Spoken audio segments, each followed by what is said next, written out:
அனைவருக்கும் வணக்கம். நான் உங்கள் அக்குபஞ்சர் மருத்துவர் ஐஸ்வர்யா. இன்னைக்கு நம்ம வீடியோல எதை பத்தி பார்க்க போறோம் அப்படின்னா, எனக்கு திடீர்னு உடல்ல எரிச்சல் ஏற்படுது, திடீர்னு உடல்ல அரிப்பு ஏற்படுது. இதற்கான காரணம் என்னன்னே எனக்கு தெரியல. அப்ப இந்த மாதிரி நம்ம ப்ராப்ளம ஃபேஸ் பண்ணும்போது நம்ம என்ன அக்குபஞ்சர் புள்ளியை பயன்படுத்தலாம், அது மட்டும் இல்லாம என்ன ஹோம் ரெமெடியை ஃபாலோ பண்ணலாம் தான் இந்த வீடியோல பார்க்க போறோம். பொதுவாகவே உடல் எரிச்சல் அப்படின்றது இப்ப வெயிலோட தாக்கத்தினால நம்மளோட முகத்திலையும் கை கால்கள்லையும் நம்ம வெயில்ல போகும்போது ஏற்படுது. அது மட்டும் இல்லாம சில நபர்களுக்கு அவங்க ஆடை இறுக்கமா அணியறனால உடலுக்கு உள்ளயுமே இந்த எரிச்சல் வந்து ஏற்படுது. அது மட்டும் இல்லாம சில நபர்களுக்கு உடல்ல புழுக்கம் அதிகரிக்கிறனால இடுக்குகள்ல, தொடை இடுக்குகள்ல, மார்போட அடிப்பகுதியிலையும் இந்த எரிச்சல் ஏற்படுது. அப்படி எரிச்சல் ஏற்பட்டா அவங்க என்ன மாதிரியான ரெமெடியை ஃபாலோ பண்ணலாம்னு பார்ப்போம். முதல்ல இந்த மாதிரி எரிச்சல் இருக்கிறவங்க பருத்தி ஆடைய அணிய அவங்களுக்கு நம்ம பரிந்துரைக்கலாம். அது மட்டும் இல்லாம இந்த எரிச்சல் இருக்கிறவங்க, அதாவது புழுக்கம் ஏற்படுது. புழுக்கம் அப்படின்னா என்னன்னு பார்த்தோம்னா வியர்வை கிடையாது, அது புழுக்கம். ஒரு இடத்துல உஷ்ணம் அதிகரித்தனால அங்க ஒரு துர்நாற்றத்தோட நீர் ஏற்படுறதுதான் புழுக்கம். அதே இது வியர்வையா மாறிடுச்சு அப்படின்னா அவங்களுக்கு எரிச்சல் ஏற்படுது. அப்ப வியர்வை அப்படின்னா என்னன்னு பாத்தீங்கன்னா, நம்ம உடல் இயக்கத்தினால உஷ்ணம் அதிகரிக்கும் போது அங்க ஒரு நீர் சுரக்கிறது. இந்த வியர்வையில என்ன இருக்காதுன்னா எந்தவித துர்நாற்றமும் இருக்காது, எந்தவித எரிச்சலும் இருக்காது.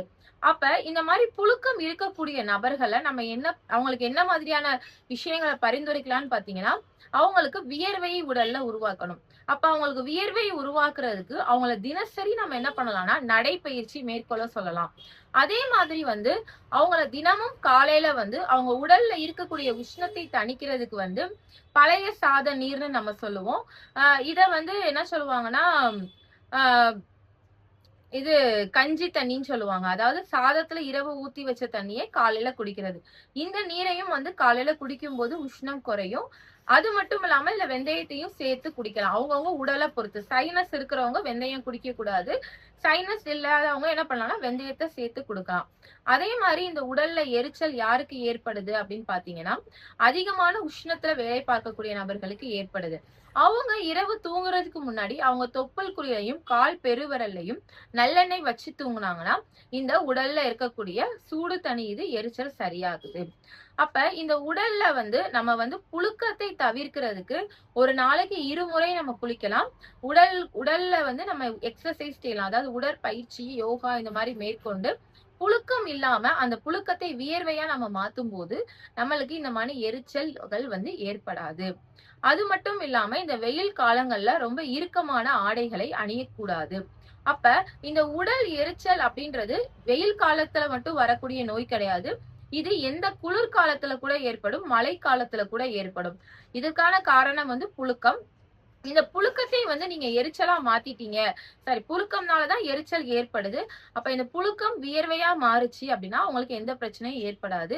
அதே மாதிரி நீங்க இந்த டியோட்ரண்ட், அதாவது பாடியில ஏதாவது ஸ்ப்ரே இந்த மாதிரி அடிக்கிற நபரா இருந்தீங்கனாலுமே இதை நீங்க தவிர்த்தீங்கனாலுமே உங்களுக்கு என்ன நடக்கும் அப்படின்னா இந்த புழுக்கம் ஏற்படாது, உடல் எரிச்சல் குறையும். சரி, இதற்கு என்ன அக்குபஞ்சர் புள்ளியை பயன்படுத்தலாம்னு பாத்தீங்க அப்படின்னா LU10 அப்படின்ற ஒரு புள்ளி இருக்கு. இந்த LU10 எங்க இருக்குன்னு பாத்தீங்கன்னா நம்மளோட கட்டை விரலுக்கும் இந்த மடிப்புலையும் நடுப்பகுதியில தான் இந்த LI10 இருக்கு. இந்த LI10 நீங்க பிரஷர் கொடுக்கறது மூலயமா உங்க உடல்ல எரிச்சல் ஏற்படும் போது அந்த எரிச்சல்ல இருந்து நீங்க விடுபடலாம். அது மட்டும் இல்லாம உடல்ல திடீர்னு அரிப்பு ஏற்படக்கூடிய நபர்கள், எனக்கு நான் ட்ரெஸ்ஸை கலட்டணும்னே எனக்கு அரிக்குது. நீங்க நிறைய நபர் பார்த்திருப்பீங்க. ட்ரெஸ் போட்டிருக்க வரைக்கும் அவங்களுக்கு அரிப்பு இருக்காது. இதே நபர் ட்ரெஸ்ஸை கலட்டணும்னே அவங்களுக்கு அக்குள் இடுக்குகள் இதெல்லாம் பயங்கரமான அரிப்பு ஏற்படும். அதே மாதிரி உடல்ல ஏதோ ஊறுற மாதிரி எப்ப பார்த்தாலும் அரிப்பு ஏற்படும். அப்ப அரிப்பு அப்படின்றதுமே என்னன்னா உடல்ல உஷ்ணம் அதிகரித்தனால வரக்கூடிய ஒரு நோய் தான். அப்ப இந்த அரிப்பு அதிகமா இருக்கக்கூடிய நபர்கள் தோல் சொரசொரப்பா தோல் இருக்கக்கூடிய உணவுப் பொருட்களை தவிர்க்கலாம். அது மட்டும் இல்லாம விதை மிகுந்த உணவுப் பொருட்களையுமே அவங்க தவிர்க்கலாம். இவங்க என்ன அக்குபஞ்சர் புள்ளியை பயன்படுத்தலாம் அப்படின்னு சொல்லி பார்த்தோம் அப்படின்னா, இவங்களும் இந்த LU10 புள்ளியை பயன்படுத்தினாங்கனாலே இவங்களுக்கு உடல்ல தேவையில்லாம வரக்கூடிய இந்த அரிப்பு, அலர்ஜி இதெல்லாமே சரியாகும். இவங்க உணவு முறையா என்ன எடுத்துக்கலாம்னு பாத்தீங்கன்னா மிளகு கஷாயம். மிளகு கஷாயம் வந்து என்ன பண்ணணும்னா ஒரு 11 மிளகை வந்து வறுத்து தட்டி பவுடர் பண்ணிட்டு அத வந்து கொதிக்க வச்சு 1.5 டம்ளர் தண்ணி ஊத்தி 1/2 டம்ளரா வத்த வச்சு குடிக்கலாம். அது மட்டும் இல்லாம இந்த மிளகை வந்து பச்சையாகவே மென்று வெந்நீர் கூட குடிச்சுக்கலாம். இத ஃபாலோ பண்ணாங்களே உடல்ல தேவையில்லாமல் ஏற்படக்கூடிய அரிப்புல இருந்தும் தடுக்கலாம். சோ உடல்ல எரிச்சல் ஏற்பட்டாலும் சரி, அரிப்பு ஏற்பட்டாலும் சரி, நீங்க இந்த எல்யூட்டன் அக்குபஞ்சர் புள்ளியை பயன்படுத்துங்க. அது மட்டும் இல்லாம உங்களுக்கு ஒரு முத்திரையும் சொல்லித்தரேன். இந்த முத்திரையோட பெயர் என்ன அப்படின்னா ஜல முத்திரைன்னு சொல்லுவாங்க. இது நீருக்கான முத்திரை. அப்ப உடல்ல எரிச்சலும் அரிப்பும் நம்மளுக்கு எதற்காக ஏற்படுதுன்னு நம்ம பார்த்தோம் அப்படின்னா நம்ம உடல்ல உஷ்ணம் அதிகரிக்கிறனாலதான் ஏற்படுதுன்னு பார்த்தோம். அப்ப நம்ம உடல்ல என்ன இல்லைன்னு பார்த்தோம்னா நீர் இல்ல, நீரோட பற்றாக்குறை இருக்கு, இல்ல நீர் அதிகமா சுரக்கிறனால ஏற்படுது.